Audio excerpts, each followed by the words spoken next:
But one of the biggest things is including exercise as the 6th vital sign. I love that. So I do too. Such a great thing. So for anybody who's not like healthcare related, your vital signs, we get those anytime you come in, and that's going to be like respiratory rate, blood pressure, heart rate, and temperature. They added pain score as a 5th vital sign, so exercise would be the 6th. So that's things you're going to be asked every single time you come into our clinic. And that's such a big deal because, first of all, it's putting it out there that we acknowledge that your exercise, how you're moving, is vital to your health. So that's a vital sign of how you're doing right now. This is a revolution to fight for truth, to fight for the people who trust us with their health, and to fight for research-backed action. This is a fight to purge baseless trends and customs in healthcare. This is a revolution to change the steps of healthcare from reactive medicine to preemptive medicine. Our vision is to be the catalyst for a system of proactive healthcare versus reactive healthcare. This is Impetus Health.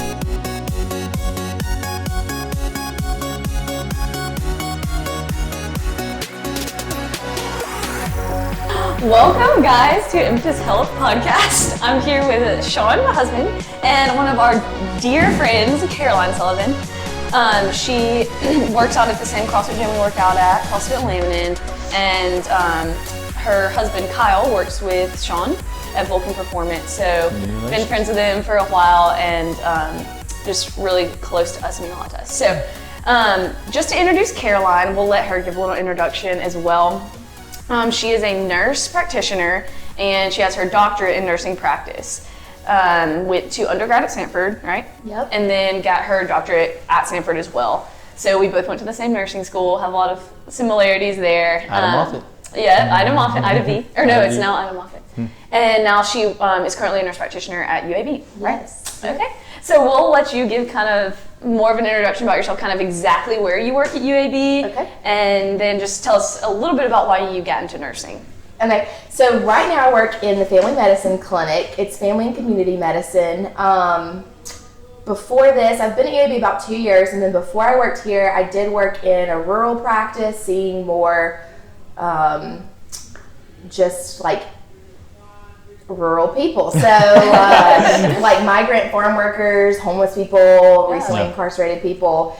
So I did that for 2 years. That was my first job at a nurse practitioner school. Okay. So that was a lot of learning experience. So now doing more, being in the Birmingham area, seeing just a different patient population in general. Are you at UAB Maine, or are you at? No, our location's in Highlands. We have multiple locations. I'm at the one in Highlands. Okay, okay, cool. So it's a clinic setting. It's a clinic in the hospital, so that's confusing. It's outpatient. Okay. So it's separated from the actual inpatient side of the hospital. We're like kind of out on a branch. There's like a cardiology office, neurology, and then us. Okay, cool. And ortho too. General family practice, right? Mm-hmm. Okay. Yep. Awesome. Cradle to grave. That's right. I love it. Well, just as a little intro, like what got you interested in nursing? Yeah, absolutely. So when I was younger, funny story, I feel like nurses have to have these weird antidotes, but my grandfather was a farmer, and he was always like cutting himself or like falling. He's just like always bleeding, like from something. And I was always over there. And so when I was little, he'd be like, Caroline, you're going to be a doctor one day. You're going to, clean me up. He just really wanted me to be a doctor. And my dad still wants me to be a doctor. My dad still wants me to go to medical school and be a doctor. Or Tim. It's a whole other podcast with Tim. Tim's a whole other podcast. But, and so from there, like, I think that was just put into my mind as a child. Like, he made me believe I was good at caring for people. Yeah. And so I like grew up believing that, and yeah, so when I was in high school, I became interested in missions, and so I thought that nursing would be a good way to be able to do that. I really thought I would end up like living in another country one day. Wow. Yeah, and so the Lord has different plans. So here we are, but that's originally why I went into nursing, was more just like as a ministry, and because I grew up just believing I was good at it, I guess. That's Gotcha. awesome. Yeah, I didn't know that. Awesome. And one of the main reasons we are so excited to have you on today is because you are in the prime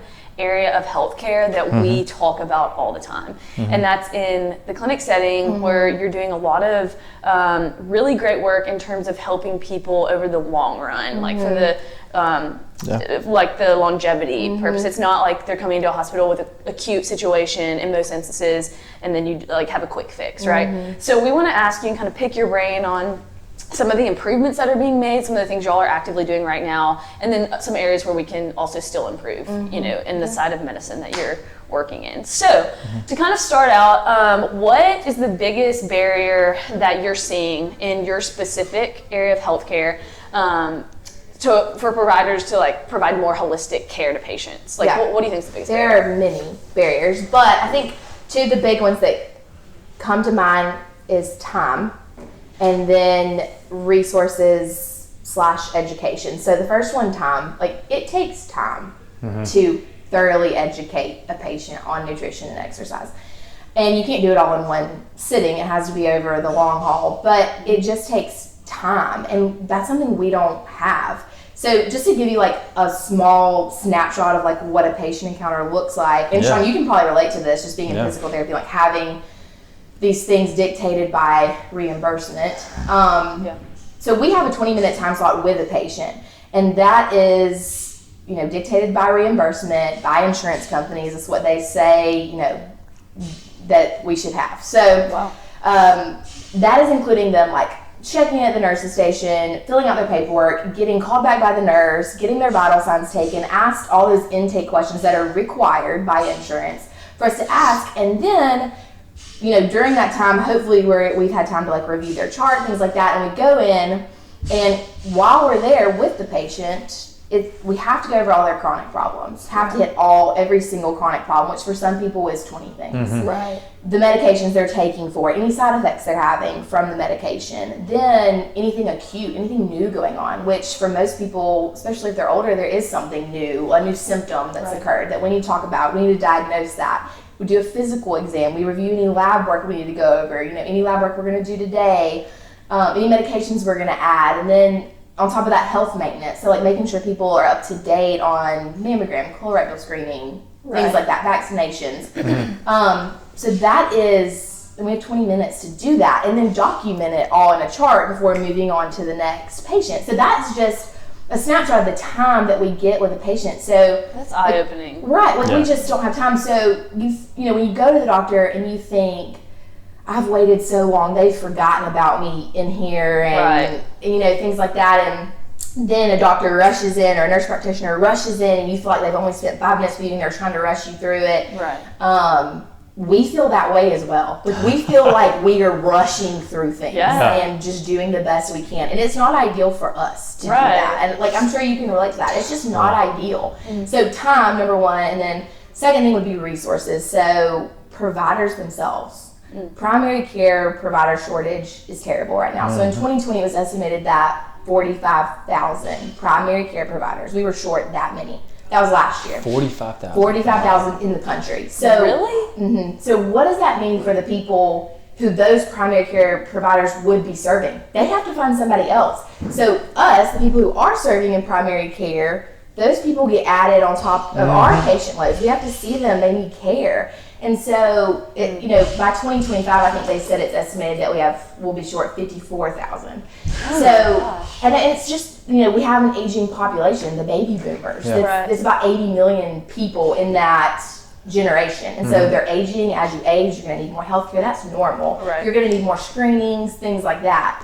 And right now, about 1 in 9 people that are going into medical school are going into primary care. And, you know, that's all for obvious reasons, money. You know, you want to go into a specialty because they do the procedures, they do the surgeries. We don't do that in family medicine. We do some procedures, but there's just a huge, you know, gap there. So you know, that's the biggest things is time, resources, education, being under that kind of resource bubble, because right now only 1 in 5 medical schools has any kind of course on nutrition.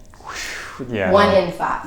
And so of the institutions, they spend about, on average, 24 hours in their whole medical school period. 4 years, 24 hours on nutrition. Yep. This is a problem. Yeah. This is a major problem. We don't have the knowledge. Like, we're graduating practitioners and we're putting them out there to serve people, and we don't have what we need. Right. So it's just like such a major problem. So that's my answer. I'm gonna cut it off there. No, that's good. Time and then resources. I love there's so many ground we can just cover right there, and I love some of the things you said. And it seems like, man, this problem just keeps on rolling over on itself. It keeps on, because it's not going to get any better. Like 45,000 short on practitioners right now. And why are we so short on practitioners?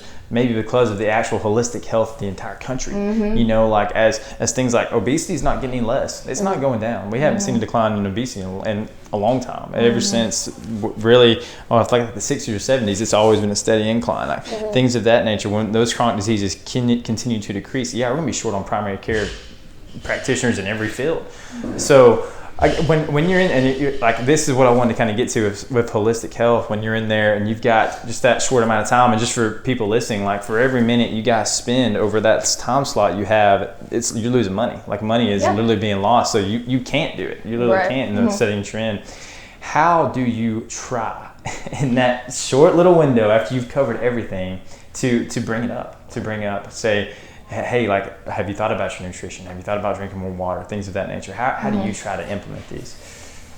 That's a great question. I think it boils down to like priority and discipline almost, because like you said, time is money in a medical practice. And when I get in a room with like a person that has a lot going on and we need time to talk, and like we do end up spending 45 minutes in there, and then I'm like, okay, I'm like 3 patients behind.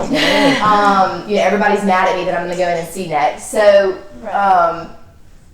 just priority, like knowing I'm not leaving this room, just making the goal that I'm not leaving this room until something is said. So maybe that day you're not going to get to have like a 10-minute discussion on education, but maybe at least we get asked. And so we'll talk about this later, but that's where asking about it with vital signs comes into play. But we'll talk about that later. And on that, this is what I want to segue into, because as we're talking, sometimes it just seems so hopeless. Like, how is this going to ever change? Like, with the insurance restrictions and with just the sheer fact that some people just have zero desire to change their nutrition and health. They want a quick fix, And so encourage us in some of the ways that y'all are doing great things at UAB. You're on the forefront and you're great things are happening.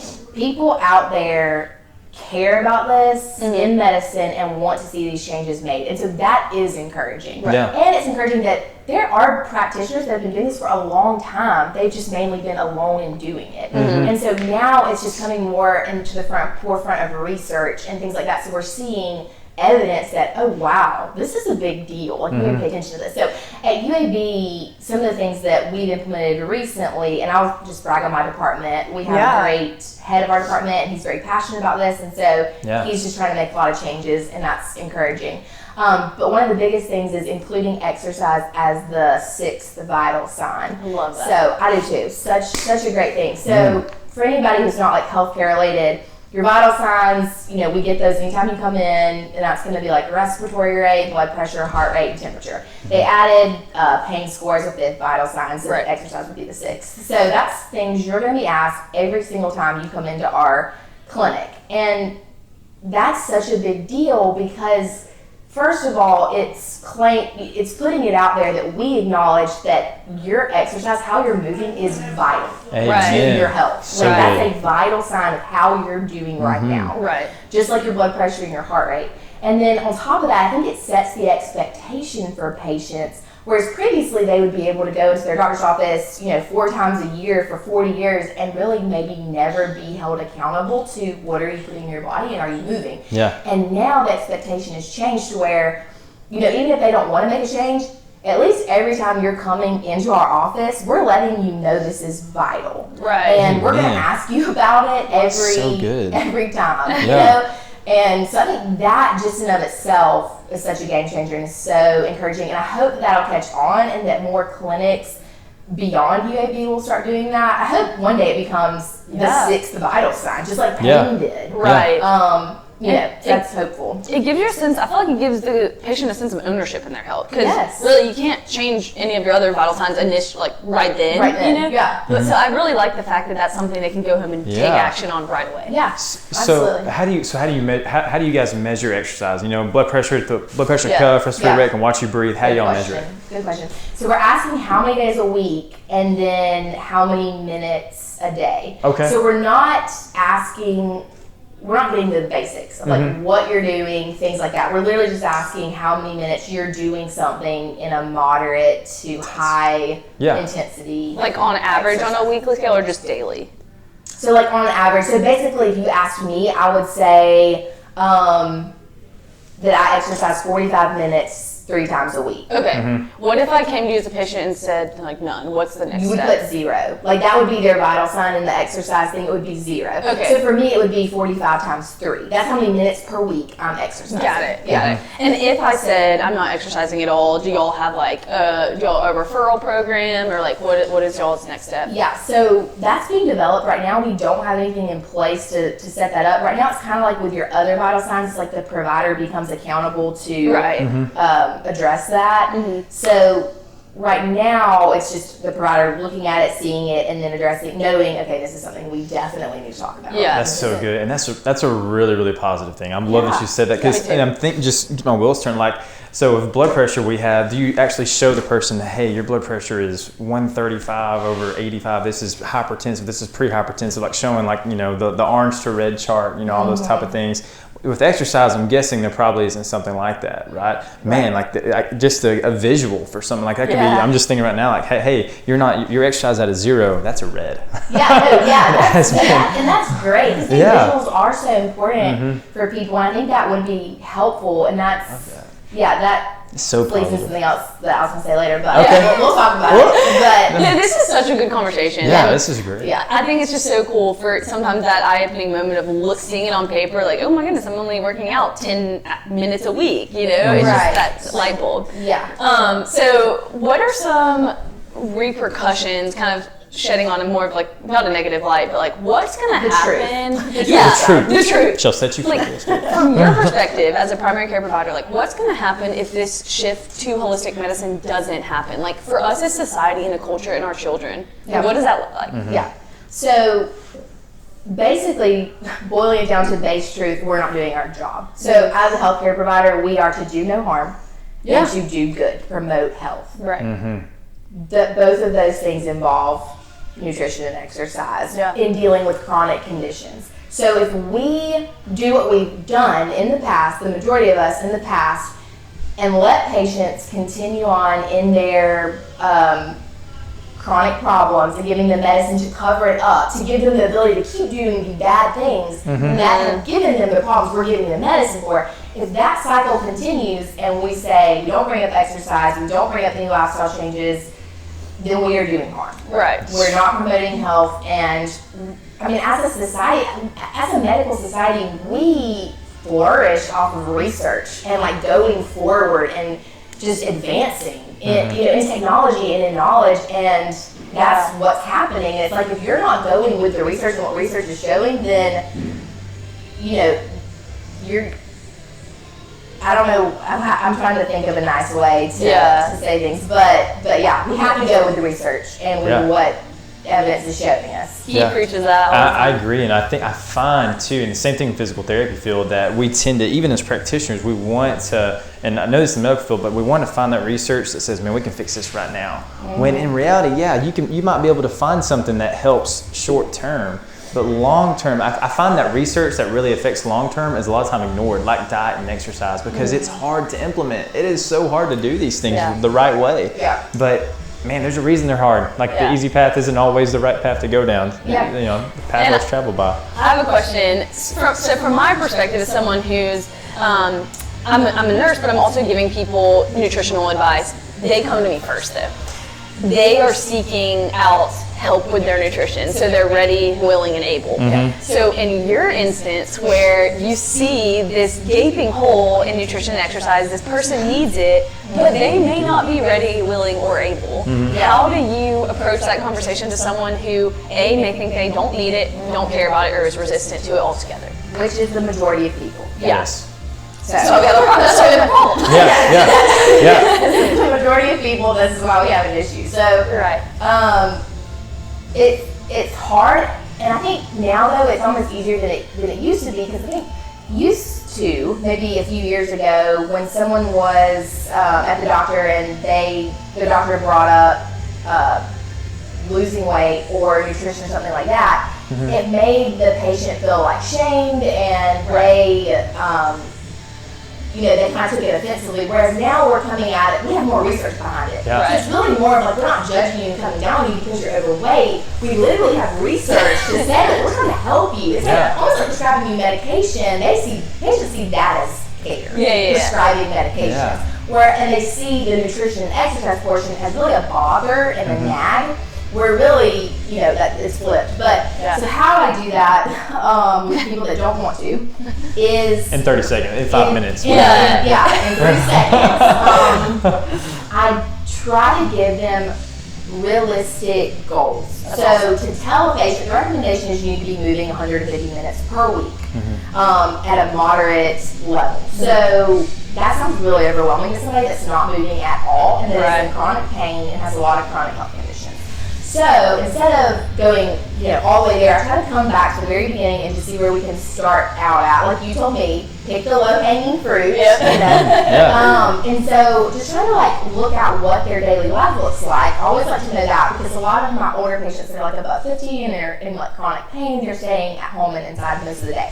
So first of all, we need to go outside every day. So it's like starting with those low-hanging fruit, and then the easy things, and then moving ahead. So it's like, okay, for the first week, you need to go outside every day for at least just 50 minutes. Just sit outside. Then the next week, let's go on a 5 to 10 minute walk, and then from there, building up. So you can't just come at a patient and say, okay, so for starting right now, you need to be exercising 150 minutes a week. They're like, okay, no, thank you. I can't do that. So it's just starting realistically. And I love that. I do too. It's funny saying that. If you go back to the 1800s or the 1700s, 1600s, and you see physicians' notes, it was like, so-and-so came to me with this issue in their bowel. So our prescription was literally walk outside for so many minutes a day or so long a day, and eat a healthy serving of berries and mixed nuts and these things. That's literally what they were prescribed back in the day, because they had nothing else to work with. That was it. That's all they had. That was their nutrition and exercise. That was it. Yeah. Amazing. People lived. In that book, People lived longer. I love it. one of my favorite books, Atomic Habits, it's talking about how you can build habits that are already ingrained in your life to where it doesn't feel like work. That James Clear, the author, talks about when he's trying to get someone to go exercise or build a habit of just moving. He starts out with exactly what you were saying. He's like, just go to the gym for 2 minutes. He's like, if you don't work out, just show up, walk in the door, and you can leave. And then each week, add a few minutes until you get to a place where you're just comfortable and you're used to showing up to the gym. You're used to the routine of just starting to where it's not overwhelming. And then you find that over the course of a certain number of months, this individual has lost a certain amount of weight. And it's exactly like you said, don't start with the end goal and work your way back in this overwhelming sense. Just start. And I just love that you're doing it like that, to where people can actually just take action without flipping their life upside down. So good, and because why? And you say it all the time, because success breeds success. I think every episode we've had, Ellie's put success breeds success in there, and it's so true. Okay. Well, so we kind of the question I want to talk about, and this is, we've already been all over, but I want to ask it. So as far for those of you who can't tell, there's music playing really loud. That's why we have the mics on. We're not going to be able to hear it. So if you hear screamo music, don't worry about it. But it's just helping our thoughts. when you have somebody in there and say that you can tell, you bring up this topic, you bring up exercise, nutrition, you show them the 6 vital signs, which I love, and they're very apprehensive about it. Maybe they're even upset about it. What's your next step? Do you just, and this is totally fine, you just walk away and say, I'm going to try to come back to this later time? Or how do you do that when you have someone who's totally, you shouldn't be telling me this? Yeah, if someone has that response where they're actually kind of offended by it, then I take that opportunity, no matter how late it's going to put me going forward, to educate. Because I don't ever want my patients to feel offended by what I'm telling them. I want them to know that it's coming from care and concern for their health. And so they've taken it offensively. I know that they're not educated on it, which most of us aren't. So good. But there's some people that don't take it offensively, and they just kind of brush it off. They're like, yeah, I'll do that later, I don't really care. But then others who are like, you know, you think I'm not good enough, and what, like, you know, like, I'm not, you know, whatever. So just take that, gives me the red flag. Like, I must at least educate, even if it's just for 3 minutes. I'm going to tell you why I just told you that. Right. It's going to help your blood pressure. It's going to help X, Y, Z times 100. Right. And just from personal experience, have you seen any cool like reverses? Yes, Can you talk about like some of the main chronic conditions and how those lifestyle factors have changed? Yes, those are my favorites. That's like why I love to do what I do. And so I remember the first time it ever happened. So the job I originally started out in, I didn't have a lot of just like resource or support to provide this like kind of holistic care to people. But just kind of doing my own research and things like that, I was just kind of learning more about it. And so diabetes is my favorite condition to treat. Really? Yes, I love working with diabetic patients. Like type 2 or type 2? Because you can reverse it. So it was a man who was in his late 40s, and he was African American, had a really big family history of diabetes, and he actually got diagnosed with type 2 diabetes in the ER when he had diabetic ketoacidosis. So he could have died. His blood sugar was like over 500. He had to be hospitalized. From type 2? Wow. At a pretty young age, it sounds like, too. Yeah. So he came into me following up, just a hospital follow-up, and of course they had put him on just tons of insulin just to stabilize him. And so he was just super discouraged because he didn't like giving the shots. Hello, nobody does. And he had no idea what to do. So it was kind of, you know, almost like the first time I got to like not experiment, but just kind of like play. You know, like, okay, well, I can use all these things I've like been learning. And so just teaching him about like diet, exercise. We actually pulled him off the insulin because I was like, he seems so motivated, and I knew that we could get him on oral medications and just get him off insulin, because then he wasn't going to be compliant. So typically anybody would say that if their A1C is over 10, they have to be on insulin. So it's kind of going a little bit against the standard there, but I had hope in him. So he followed up. We did close follow-ups, you know, just to keep him safe. But basically in 3 months, his A1C went from 14 to 9. Oh my God. That's so awesome. His normal is 7. 7 is control. He went from 14 to 9 on oral medications. He lost, I can't remember how much weight he lost. He lost weight. His nutrition was so much better. It wasn't perfect, but he knew what he needed. He knew it was going to spike his blood sugar. Like I would see him and we checked in the office at Sullivan. He's like, oh yeah, I had a baked potato last night. We do have patients like that, and they're awesome, and I love working with them. And it's so eye-opening for them, and it continues to be eye-opening for me. That like, reading the research is one thing, and that's great, and we trust it, but then when you see it in people, you're like, okay, this works. Like, please, I wish, you know, all my other patients would just hear, like, you could get on a big screen in front of them and just tell them, like, it really does work.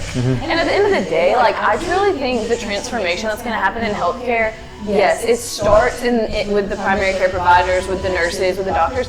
But if you can change one person like that, change their perspective, then they can go tell their family, and they can educate their kids and raise them up with proper nutrition and movement as a priority in their life. So the ripple effect really happens in the individual that experiences it or sets the tone in their family. And so I think that's kind of like the ground floor, you know? 100%. So that's just so encouraging to hear that there's changes that were happening and that there's improvements being made.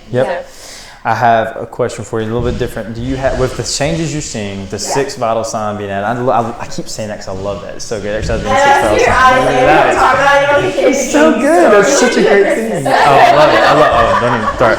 But with that being implemented, you know, do you have hope that we can see this change? Do you have hope that the healthcare system can start to change and curb these things? 100%. Awesome. Yeah, that's where it's going. It's where it has to go because it's what research is showing. And if we just look back at history of medicine, we go where the research is showing because we have brains and we know that's evidence. We're evidence-based. That's what our medicine is based off of. And you know, we're doing more and more research on it. There's more and more evidence. So 100%. love it. Yeah. I love it. And there's people talking about it now. Right. That's why this is so important. Right. Because people are talking about it and having conversations, and so people who are practicing out in these really rural places that don't have resources like we were talking about are hearing about it, like, oh, I need to start doing my own research. Oh, Yeah. wow. And it's just, that's why this is an important conversation. Absolutely, and I'll say this on the whole, the people who I see who have no idea about any of this, who have no idea about that nutrition or exercise, when I bring it up and I state some of the research, like you talked about, like you said a minute ago, like, hey, this is when your water levels are low, could be what happened. 99% of your synovial fluid is water. So if you're dehydrated, if you don't have water in you, you're gonna have joint pain. It's just gonna happen. Let's get the water. When they hear stuff like that, they're super receptive. Man, I can't tell how many people I've told that to, and they come in with a water jug the next time they come in because they're proud of that water jug. Education is power. It is. Power. Amen. Yeah. That's so good. Yeah, and I don't know if this is just from my short time in healthcare, but sometimes I feel like it's almost lack of education is almost like a way for not like providers, but almost sometimes it's like it keeps people coming back if they're not educated, you know. And I don't know any personal hospital or individual that does this, but I just feel like, you know, our goal should be to equip and empower people to not need us. Yeah, right. absolutely. They're always, at the end of the day, going to need us because disease is a reality. You know, we all get older, we're all going to need, you know, doctors and physical therapists. But I mean, I tell my clients, I'm like, I don't want you to be with me for 2 years, you know, I want to equip you, and it's not the most lucrative thing, but like, it's the best thing for the individual. If we're going to do what our job really is to do no harm and to do the best for the individual, then education is everything. They should be able to do it on their own after the education part. Yeah. So. Yeah, and honestly, the problems that we talk about, the time issue, things like that, the lack of providers, that can partially be fixed by what we're talking about. Because if we're being preventative and proactive with our medicine instead of reactive, then people are not going to need us as much. Yep. Which is a good thing because we don't have enough primary care providers to begin with. Absolutely. So there goes, you know, the 3-hour wait that you have to do at the doctor's office, you know, go to the doctor's office under an all-day thing, and you have, you know, your provider is more with you and there to talk and things like that. And you have more time in your visits to talk about preventative things because we're not spending the entire amount of time talking about, you know, all the medicines you're taking and all of your chronic problems. Exactly. We can actually talk about the things that really affect us and you can't control with your holistic health. Yeah. Agreed. So good. Well, we end every podcast with the same 3 questions, so we're going to ask you, and if there's anything else you want to say, anything you want to close on, though, before we ask those questions, like you want to slip in. Okay. I think we talked about a lot of it. Yeah. Because the only other thing I was going to bring up is just the research shows the 3 top ways that people will actually change and start exercising nutrition, but we talked about all 3 of those. The number one thing is education. You said that. Tell us again, just so we make sure. Education, health risk appraisals. So that's one thing we didn't talk about, but that's important. And that's like kind of like with the chart you're talking about. Yeah. This is where you are, and kind of doing like a 10-year heart risk score, like taking all their things, putting it into the calculator and saying, okay, in 10 years, this is your risk, percentage-wise, that you're going to have a heart attack. Yeah. That wakes people up. Yes. And then number 3 is goal setting. So I thought I just would add that. And those are the 3 most, you know, research-based shows that we can get somebody to change. We talked about all of this. I like the health risk appraisal. Is that what it's called? Yeah. That's really cool. And you tell them that too, the health risk appraisal, when you find that, like, hey, your odds of having a heart attack are pretty high, do you tell them that information? Yeah. Okay. So if I have the time to calculate it Yeah. things like that. So, but when somebody, you know, like you said, is kind of offended, and I'm like, I need to talk to them about why I'm telling them this, that's when I'll go through those things with them typically. That's good. That's really Yeah. Yeah. I asked that when we have the Master Performance Program, and we have these assessments that we do, and we can kind of tell at the end, like for older adults, and if they score this certain level on a test, like your odds of dying in the next couple of years are pretty high unless we get these scores up. We don't necessarily tell them that every time, though. We just say we really need to work on this. We really need to get this right. No, we don't want to Also, say I mean, that. if someone really cares about you, they're going to tell you the hard truth. It depends on the person. Yes. If I have people in my life and I'm really overweight, not taking care of myself, and they're just like, "You're doing great, sweetie," like, don't tell me that. Yeah. You know, like, I'm sorry, We're but doing harm. right. Yeah. So I think it's the hard truth, but it's the truth in love. So. Okay, so first question, what is one thing you're doing right now that is making your life better? It can be small, it can be anything. The nutrition challenge. Oh, good! Yeah. That's good. We have a nutrition challenge going on at our gym right now, so a lot of people are doing it. Changing my life too. Yes. You're crushing it. And you have a sweet little baby, Asher. Yes. So he'll benefit from all these changes today because it's generational. It is. Yeah, and honestly, I was raised with really poor eating habits, and so was Kyle. We were raised in the South. Yeah. And Me so too. it's so hard to change habits. It's No so kidding. hard. But with having Asher, I was like, habits have to change or he's going to have these habits. Yeah. Right. And so it's so much motivation to really just like dig into the nutrition line and like make new habits. Right. Yep. And that's my favorite things when people say their why is their child. Like, I love that because that's going to keep you in it more than having a six-pack. You know? Like, when you're doing it to influence someone you love and care about, that's when it changes everything. Okay. Second question is, what's something you should be doing that you're not that would make your life better if you did it? Okay, good question. Like, I'm yelling now. Y'all are talking so quiet. The music stopped. I'm getting so excited. This is a good question. I'm gonna have to go spiritual on this one, guys. We love it. Come on, we love it. And yeah, I need to be studying the word right now more. So I actually just had this conversation with a friend. But you just go through seasons where you're just doing poorly in that area. So I am, and Me too. we're trying to find a Bible study to do with somebody, and then we do it with somebody like more accountable. So I'm like, I got that place where I'm like, okay, I got to reach out because I'm not being accountable enough for myself. So Yeah, I agree. Totally. That's so good. Yeah. And then last, it's not really a question, but the quote can be pertaining to what we talked about or any quote that you've loved your whole life, but what is one quote to go out on? Ooh. It's on my Instagram. I don't want to misquote it. Is it your bio? And mess it up. No, it's not my bio. It's not about words. Her bio. It probably should be. Just go back to MySpace and find your bio. But this just kind of caps off like everything we've talked about. Yeah. But I don't want to misquote it. That's why I'm not going to say it without reading. My this MySpace is quote was so good. And Caroline's husband is a pastor as well. Yep. We didn't say that, but Pastor he's Kyle. a wonderful pastor. Okay, so Thomas Edison said this. Ooh. He said, "The doctor of the future will give no medicine, but will instruct his patients in care of the human frame, in diet, and in the cause and prevention of disease." Amen. Thomas I love it. Jefferson Edison.